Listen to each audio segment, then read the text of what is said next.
In this episode, we speak with Steve Pinado, CEO of NMI, an embedded payments provider powering over $440 billion in volume and 5.8 billion transactions annually.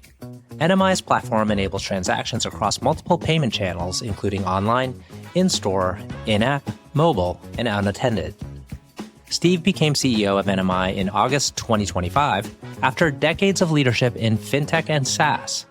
He previously helped guide Billtrust through rapid expansion, its IPO, and eventual sale, and also held senior roles at Jonas Software, Advanta, NextCard, and Electronic Data Systems. Earlier in his career, he worked in investment banking. I'm your host, RJ Lumba. We hope you enjoy the show. If you like the episode, click to follow. RJ Lumba is the executive chairman of Market Insight Media and managing partner of GrowthCap. He is the host of Key Executives, a podcast for driven executives and business operators. Our podcast covers all topics related to effective business leadership, from strategy and culture to products and services to sales and marketing and everything in between. In the minutes ahead, we'll share with you unique insights and tactics from some of today's most accomplished and inspiring executives. Steve, great to chat with you today. Thanks for taking the time. Of course. Good to meet you. So Bucks County, there's some relationship you have. Do you live in Bucks County? We do. We're there. We live in the city a little bit, but home really is Bucks County. It's where we raised our children. That's where my wife's from. So we've lived in the New Hope area for a long time. Awesome. I'm actually recording this from Princeton, New Jersey. So not too far. We could have done it in person. I'm in the city today, but yeah. So we live in Silbury Township. So super close to you. Yeah. Well, maybe we do a sequel down the road and it'll be in person. Sounds good. And it seems like lacrosse has been part of your life for some time. You played in college. I did. I played as a youth, played in college. Our kids played and play. And it has been a big part of our lives and continues to. We support an organization called Harlem Lacrosse that does a lot of good things as well. So two of our children are about to run the New York City Marathon with Harlem Lacrosse banners on as part of a fundraiser. So. Awesome. We'll head into payments. I mean, you have a long background in the payments space, spending time with Jonas Software, as well as Member Solutions. And now you've recently assumed the helm at NMI. But maybe take us back to how you got into this whole kind of payments and fintech space. Sure. I wish I could tell you it was some brilliant, directed, purposeful career decision, but it wasn't. It was sort of late 90s. And I had worked in investment banking and corporate strategy. And I was like, hey, this technology thing seems like it might be important. I ought to do something. And through a friend, like the mother of an office mate, I found my way to EDS, Electronic Data Systems, in what was then called their eSolutions group, which was ATM driving and POS acquiring and managing the big switch that navigated all those physical endpoints, sort of the early days of payments. And that's sort of where it began. I had a great boss named Neil Marcoux, who gave me a lot of opportunity and was a mentor to me. And, off I went. And, you quickly kind of started assuming these leadership roles. Why do you think that kind of happened fairly early on? What we find frequently is that folks that have, and it's not always the case, excelled in athletics, have a way of kind of corralling teams and leading them. I don't want to kind of like really draw too many conclusions here right off the bat, but you seem to be able to manage organizations well. Yeah, I'd like to think so. I certainly enjoy it. And leading teams, all kinds of teams, in your kind of formative time, I think does help. And whether it's a sports team or a theater team or a music group or part of a faith-based organization, whatever it is, I think that experience, both doing it and maybe seeing it, that, people in my family were leaders, I think helps. And then, at least for me, I enjoy it. It is really, really rewarding and fun to see the power of a group of people achieving something together, and to help even an individual achieve more than they thought they might on their own. It's super powerful and fun and rewarding. And for the last long part of my career, really the job has been to clear the road for people and clap for them when they do a great job. And I really enjoy that. We'll talk more about payments, but I'm curious about this leadership piece. And is there one insight you could share with others that are aspiring to be a good leader, like what you pay attention to? And maybe there's something you see when others in leadership positions are clearly making an error and you can spot it, like a common error. And that may be the insight that we share with others, is like that you see some leaders make. I'll give a couple of the thoughts that surfaced as you were posing the question. I think one critical thing is the fact that you derive satisfaction and value and worth at someone else achieving something. That's not competitive. That's your success, even to the point where, like, if you hate to lose good people in your organization, but as a leader, if someone goes and gets a great opportunity to do something that advances their career and their personal values in life, it really is a success. No matter, it may be hard to lose that person, but you've created an opportunity. You've probably developed the person. So I think that comes through, that sort of value and willingness to invest in others and be really happy when that works. I think that's something, and that requires a little bit of selflessness. Mm-hmm. You kind of have to learn that. Like, that did not come completely naturally at the beginning of your career. You can be in a competitive environment or a political environment and you're navigating for yourself. It takes a minute to learn that really, really the best way to create value for yourself in this organization is to bring up others and bring up team and sort of be out of the way, but be helpful. And that really has power to it. You've recently assumed this role at NMI. How did that all come about? It seems like maybe you were more on the investing side previously. Obviously, you have a lot of leadership experience also operating companies, but how did the NMI thing come about? Yeah, it is new. This is week 4 after we exited Billtrust. We sold Billtrust to EQT. I was planning to not take an operating role again, and worked with some good friends at Radiant Capital, which is a growth equity firm, and was there for a couple of years leading the operating team, having a grand time doing that and learning a lot. And then I got a call about NMI, which is a business I've known for a long time with investors that I regard quite highly. And VJ, the former CEO, is someone I respected immensely, continue to, of course. And it just sort of came together, a business with a robust and modular embedded payments platform serving channel, whether it's ISO, bank, ISV. I've been each of those, well, not a bank, but I've managed those businesses, and I've been around leading payments companies that support those businesses. So it really was something that was too compelling at scale, a unique asset, the only independent sort of platform of our kind that continues to exist in the world. And it was just too hard to say no to. The opportunity, the fun, the strength of team, and the maturity and scale of the business are quite compelling. And how can like an outsider like me better understand where the company is most focused, in terms of if you took a look at the revenue pie, how would you break it out? Where is most of its business? What's second in line and so forth?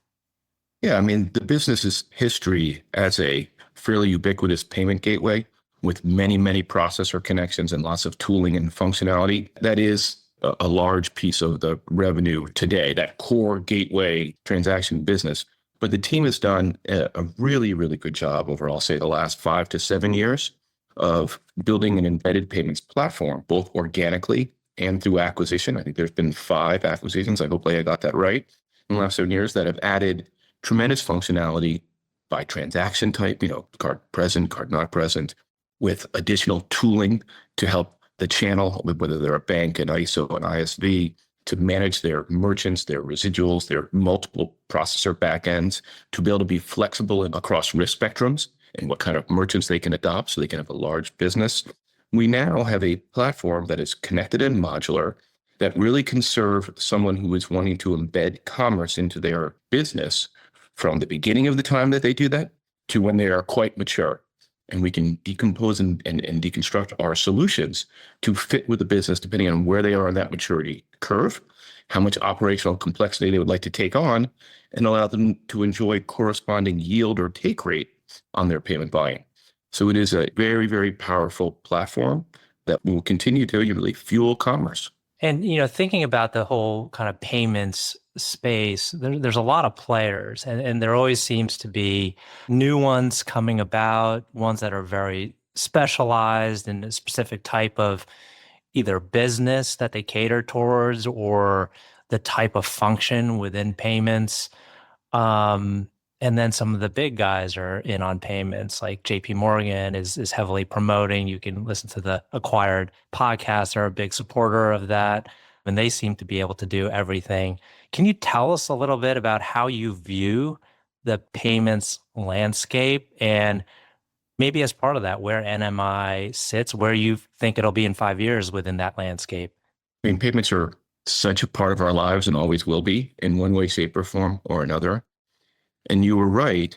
There are horizontal use cases that we do all the time, but there are more and more of these very directed software experiences or technology, you want to call them software technology experiences that have, at some level, you have to pay for something, right? Or charge for something, and getting that underneath the experience. So it's not out in front, but just sort of happens below there and is easy for the consumer to sign up for, understand, and feel secure about. We will see more and more and more of that. You know, you whether it's app-based ordering at quick serve, whether it's pick your brand, DoorDash, Uber, whatever, where you don't even think about it. You think about what you are consuming and the experience and the utility you're getting out of that. Of course, you pay for it, but if it is handled well and seamlessly done, you don't need to worry about that part. And you can pick payment modality, how you want to pay and what you want to do.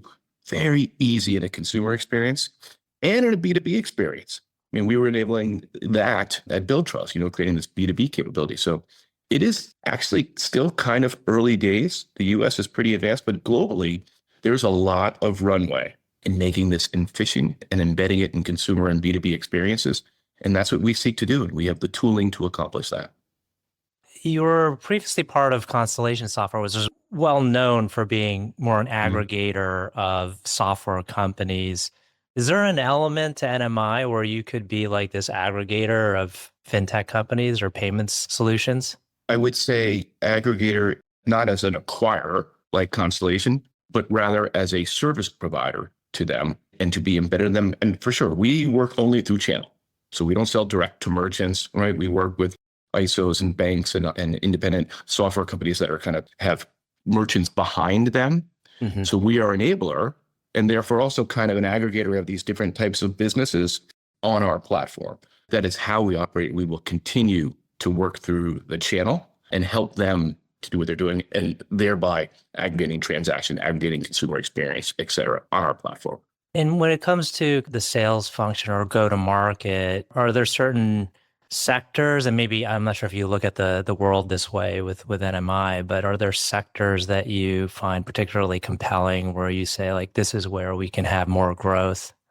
It is really our partners are making those decisions. Our distribution partners, some are focused on a vertical or just on software providers or, be they what they are. So in terms of an industry or a vertical, no. But the entities who do this are largely financial institutions and fintechs. They are independent sales organizations, which have been throughout the payments industry for the world. And now software companies themselves understand the opportunity to monetize payments and to make that experience I talked about underneath. So we will focus there and we'll let that channel take us where they go and enable them. One element, which is a critical element for scaling a business, is your kind of leadership team. And we always like to give a chance for companies to talk about their leadership team and, the folks that'll be critical for the next few years ahead. Can you just tell us a little bit about the team composition? Yeah, that is a reason I sit here talking to you today, because what BJ and the board have done is really assembled a super strong team of experienced people with a high degree of payment nerdiness in there. Like, these are industry folks at the top of their game who have been in winning fintech and payment and technology businesses. It is a pleasure to be able to lead this group of folks who've been together, who've defined strategic direction, who are already set the company on this path organically and via acquisition. It's just a terrific group. Excellent. And you mentioned your investors. I'm curious, is it still Insight, Great Hill, Sagemount, or are they still in the mix? It is Insight, Francisco Partners, and Great Hill. Okay. terrific investors and who I've had the chance to know for some time. They've been, deep in this industry. So it's a great supporting cast for us. Yeah, I'm curious as we talk to a fair amount of investors and including those folks, and we're always interested to know like the value they bring aside from the financial capital. Sometimes it's, deep expertise and networks in the space. Yeah, it's multifaceted. We, of course, have individuals on our board who've been at this almost as long as I have, who bring a lot just to those strategic discussions. Each of the firms have meaningful operating teams and operating organizations that have functional expertise across the spectrum of needs. That is deep, that is at our disposal and eager to help. And then on top of that, there are relevant portfolio companies, take Francisco Partners, for example, Verifone is a portfolio company and there's clear synergy that relates there. And then among both of them, there's a long tail of software businesses that could be partners and customers and use our solution. So on all of those dimensions, plus capital, these are terrific financials partners. And, I've ended up in private equity companies and Constellation, which behaves like one for the last 20 years or so of my career. And I appreciate and enjoy the rigor, financial discipline, metric-based approach to running a business. I believe it's effective and gives time to build value. Excellent. We're entering into the tail end of the conversation. I have two final questions. One is, can you tell us about a person who's had a profound influence on you? Sure. It's sort of hard not to talk about my parents in that case. I was fortunate to have terrific parents focused on education, the balance of my hard-charging type A, military-minded business executive father who was quite demanding and caring, and then a very kind mother who was wonderful and gentle and said, your dad's actually right. So it's hard to get away from them. But I've also had some really, really terrific bosses. I mentioned Neil Marcoux from EDS.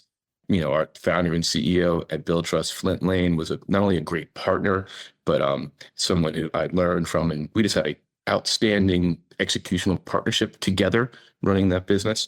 So all of those folks have, you take a little bit from everywhere you go. But when you get asked a question like this, I just go with kind of what surfaces. So last question, can you tell us about a charity, cause, or other endeavor that you're passionate about? Sure. You brought up lacrosse at the beginning, and I've enjoyed it for most of my life. I still get on the field in the old guy tournaments, which is a blast to play a team sport at this time in life. I've got lifelong friends that I see on the field. And then the Harlem Lacrosse Organization is one that we're supporters of, which brings together sort of everything wonderful about the sport with education opportunities to folks who might not have them. It brings the sport to places where, it might not normally be because of financial reasons or social reasons. And then, leveraging sports as a platform to get educational opportunities, to learn leadership skills, to learn teamwork skills. I really believe in it. You mentioned it earlier, and that's a terrific organization that's doing a lot of good things. Wonderful. Well, Steve, I want to thank you again for taking the time. It's been a great conversation. Sure. I enjoyed it. Thank you.